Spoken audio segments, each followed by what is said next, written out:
त्रिशक्ति corps का firing युद्धाभ्यास। Indian army का T-90 टैंकों के साथ शक्ति प्रदर्शन। भारतीय सेना के त्रिशक्ति कॉर्प्स ने T-90 टैंकों के साथ 1 महीने तक चले लाइव फायरिंग अभ्यास को सफलतापूर्वक पूरा किया है। यह अभ्यास पूर्वी सेक्टर में ऊंचाई वाले दुर्गम इलाकों में बख्तरबंद युद्ध की रणनीतियों को परखने और भारतीय युद्ध की तैयारियों को और अधिक सुदृढ़ करने के लिए किया गया है। इस दौरान अत्याधुनिक हथियारों और निगरानी प्रणालियों को भी शामिल किया गया, जिससे भारतीय सेना की मल्टी डोमेन वॉरफेयर कैपेबिलिटीज बहु डोमेन युद्ध क्षमताओं को नया आयाम मिला।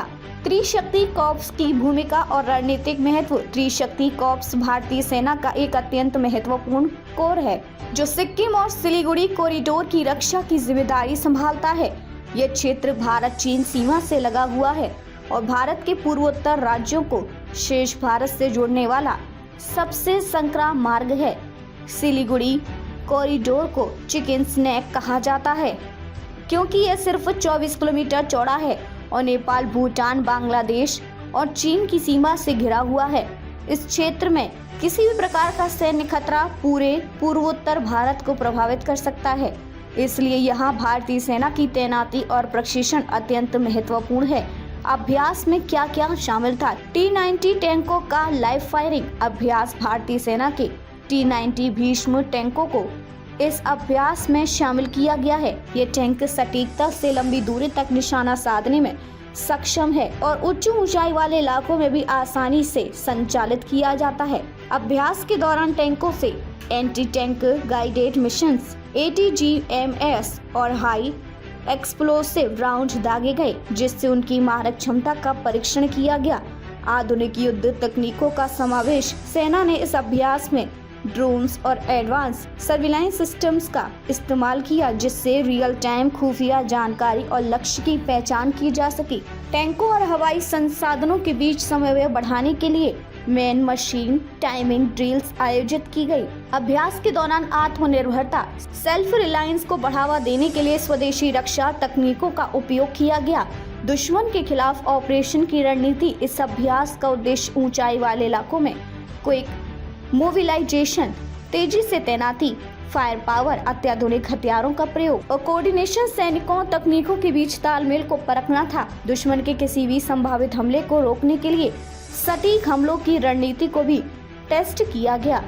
T-90 भीष्म टैंक की विशेषताएं। Multi weapon capabilities. ये tank anti tank guided missile ATGMS, high explosive और आर्मर प्रिसिशन राउंड से हमला कर सकता है।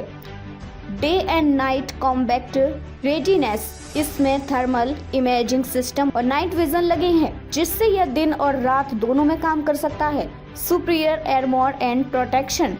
यह tank explosive reactive armour ERA से लैस है, जिससे दुश्मन के ATGMS को सक्रिय किया जा सकता है। High speed manoeuvrabilities. उबड़ खाबड़ इलाकों और ऊंचाई वाले क्षेत्रों में भी यह तेजी से मूव कर सकता है। एडवांस्ड फायर कंट्रोल सिस्टम, जिससे टैंक चलते हुए भी अत्यधिक सटीकता से फायर कर सकता है। आत्मनिर्भरता की दिशा में एक कदम। भारतीय सेना अब स्वदेशी रक्षा प्रणालियों को अपनाकर आत्मनिर्भरता को बढ़ावा दे रही है। इस अभ्यास में कई स्वदेशी हथियारों, निगरानी प्रणालियों और संचार उपकरणों का उपयोग किया गया। मेक इन इंडिया पहल के तहत निर्मित गोला बारूद और टैंक अपग्रेड्स को भी इस अभ्यास में शामिल किया गया, जिससे भारतीय सेना दुनिया की सबसे आत्मनिर्भर सेनाओं में से एक बनने की दिशा में आगे बढ़ रही है। सेना का आधिकारिक बयान। त्रिशक्ति कॉर्प्स के एक वरिष्ठ अधिकारी ने कहा, यह अभ्यास हमारी बख्तरबंद युद्ध रणनीतियों को मजबूत करने और उन्नत तकनीकों को एकीकृत करने के लिए किया गया था। T-90 टैंकों और हवाई निगरानी प्रणालियों के साथ हमारी युद्ध तैयारी अब और अधिक प्रभावी हो गई है। एक्सरसाइज डेविल स्ट्राइक से समानता। इस अभ्यास की तुलना एक्सरसाइज डेविल स्ट्राइक से की जा रही है, जो कुछ समय पहले एयरबोर्न और स्पेशल फोर्सेस ऑपरेशंस को परखने के लिए आयोजित किया गया था। इसमें हेलीबोर्न ऑपरेशंस, रैपिड डिप्लॉयमेंट और प्रिसिशन स्ट्राइक जैसी रणनीतियों को परखा गया था। क्या आपको लगता है कि भारतीय सेना की यह रणनीति भविष्य के लिए युद्ध परिदृश्यों के लिए सही दिशा में बढ़ रही है? अपनी राय कमेंट में बताएं। जय हिंद।